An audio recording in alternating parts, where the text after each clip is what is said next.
Bonjour, nous sommes aujourd'hui samedi 6 septembre.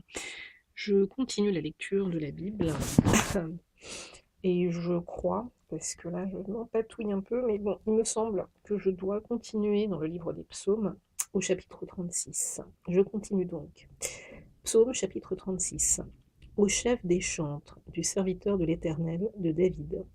La parole impie du méchant est au fond de mon cœur. La crainte de Dieu n'est pas devant ses yeux, car il se flatte à ses propres yeux pour consommer son iniquité, pour assouvir sa haine. Les paroles de sa bouche sont fausses et trompeuses. Il renonce à agir avec sagesse, à faire le bien. Il médite l'injustice sur sa couche. Il se tient sur une voie qui n'est pas bonne. Il ne repousse pas le mal. L'Éternel, non, Éternel, ta bonté atteint jusqu'aux cieux, ta fidélité jusqu'aux nues. Ta justice est comme les montagnes de Dieu, tes jugements sont comme le grand abîme. Éternel, tu soutiens les hommes et les bêtes, combien est précieuse ta bonté, ô Dieu. À l'ombre de tes ailes, les fils de l'homme cherchent un refuge. Ils se rassasient de l'abondance de ta maison, et tu les abreuves au torrent de tes délices, car auprès de toi est la source de la vie. Par ta lumière, nous voyons la lumière. Étends ta bonté sur ceux qui te connaissent, et ta justice sur ceux dont le cœur est droit. Que le pied de l'orgueil ne m'atteigne pas, mais que la main des méchants ne me fasse pas fuir. Déjà tombent ceux qui commettent l'iniquité. Ils sont renversés et ils ne peuvent se relever. Ne t'irrite pas contre les méchants. N'envie pas ceux qui font le mal, car ils sont fauchés aussi vite que l'herbe, et ils se flétrissent comme le gazon vert. Confie-toi en l'Éternel et pratique le bien. Aie le pays pour demeure et la fidélité pour pâture. Fais de l'Éternel tes délices, et il te donnera ce que ton cœur désire. Là, je suis passée dans le chapitre 37, je ne sais pas si je l'ai noté. Donc, chapitre 37 de David, je reprends.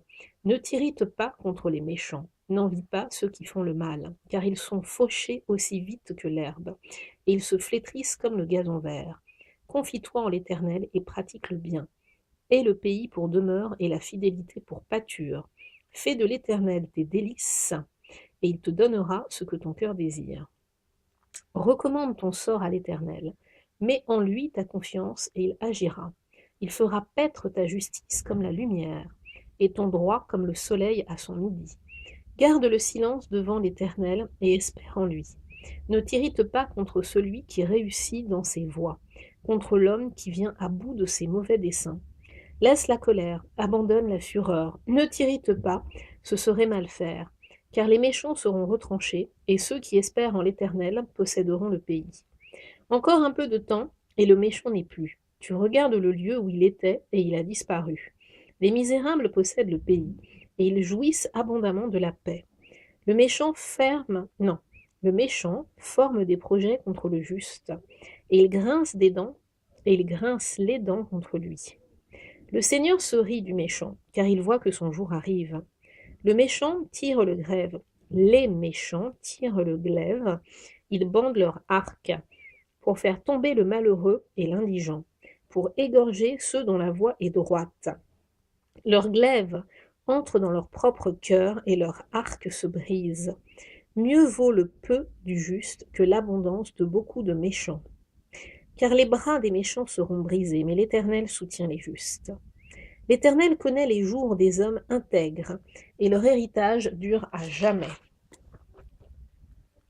Ils ne sont pas confondus au temps du malheur, et ils sont rassasiés au jour de la famine. Mais les méchants périssent, et les ennemis de l'Éternel comme les plus beaux pâturages. Ils s'évanouissent en fumée. Le méchant emprunte, et il ne rend pas. Le juste est compatissant, et il donne. Car ceux que bénit l'Éternel possèdent le pays, et ceux qu'il maudit sont retranchés. L'Éternel a fermé les pas de l'homme, et il prend plaisir à sa voie. S'il tombe, il n'est pas terrassé, car l'Éternel lui prend la main. J'ai été jeune, j'ai vieilli, et je n'ai point vu le juste abandonné, ni sa postérité mendiant son pain.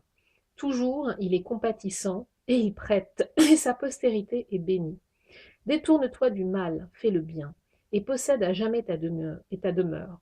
Car l'Éternel aime la justice, et il n'abandonne pas ses fidèles.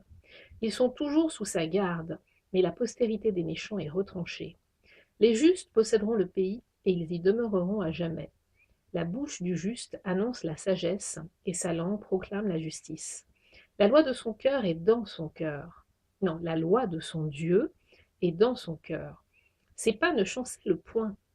Le méchant épie le juste, et il cherche à le faire mourir. L'Éternel ne le laisse pas entre ses mains. L'Éternel ne le laisse pas entre ses mains, et il ne le condamne pas quand il est en jugement. Espère en l'Éternel, garde sa voie, et il t'élèvera pour que tu possèdes le pays. Tu verras les méchants retranchés. J'ai vu le méchant dans toute sa puissance. Il s'étendait comme un arbre verdoyant. Il a passé, et voici, il n'est plus. Je le cherche, et il ne se trouve plus. Observe celui qui est intègre, et regarde celui qui est droit, car il y a une postérité pour l'homme de paix. Mais les rebelles sont tous anéantis. La postérité des méchants est retranchée. Le salut des justes vient de l'Éternel. Il est leur protecteur au temps de la détresse. L'Éternel les secourt et les délivre. Il les délivre des méchants et les sauve, parce qu'ils cherchent en lui leur refuge. Chapitre 38. Psaume de David pour souvenir. Éternel, ne me punis pas dans ta colère et ne me châtie pas dans ta fureur, car tes flèches m'ont atteint et ta main s'est appesantie sur moi. Il n'y a rien de sain dans ma chair à cause de ta colère. Il n'y a plus de vigueur dans mes os à cause de mon péché. Car mes iniquités s'élèvent au-dessus de ma tête comme un lourd fardeau. Elles sont trop pesantes pour moi. Mes plaies sont infectes et purulentes par l'effet de ma folie. Je suis courbé, abattu, au dernier point. Tout le jour je marche dans la tristesse, car un mal brûlant dévore mes entrailles. Et il n'y a rien de sain dans ma chair. Je suis sans force, entièrement brisé. Le trouble de mon cœur m'arrache des gémissements. Seigneur, tous mes désirs sont devant toi, et mes soupirs ne te sont point cachés. Mon cœur est agité, ma force m'abandonne, et la lumière de mes yeux n'est plus même avec moi. Mes amis et mes connaissances s'éloignent de ma plaie, et mes proches se tiennent à l'écart. Ceux qui en veulent à ma vie tendent leurs pièges. Ceux qui cherchent mon malheur disent des méchancetés, et méditent tout le jour des tromperies.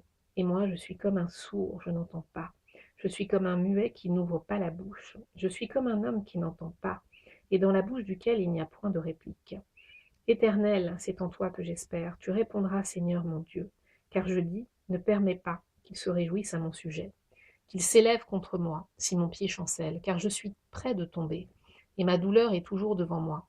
Car je connais mon iniquité, je suis dans la crainte à cause de mon péché. Et mes ennemis sont pleins de vie, pleins de force. Ceux qui me haïssent sans cause sont nombreux. Ils me rendent le mal pour le bien. Ils sont mes adversaires parce que je cherche le bien. Ne m'abandonne pas, Éternel, mon Dieu, ne t'éloigne pas de moi. Viens en hâte à mon secours, Seigneur, mon salut. Ok, on va s'arrêter là, parce qu'il y a des choses à faire et que le temps, même si Dieu en est le maître, le temps file à une allure un peu folle parfois.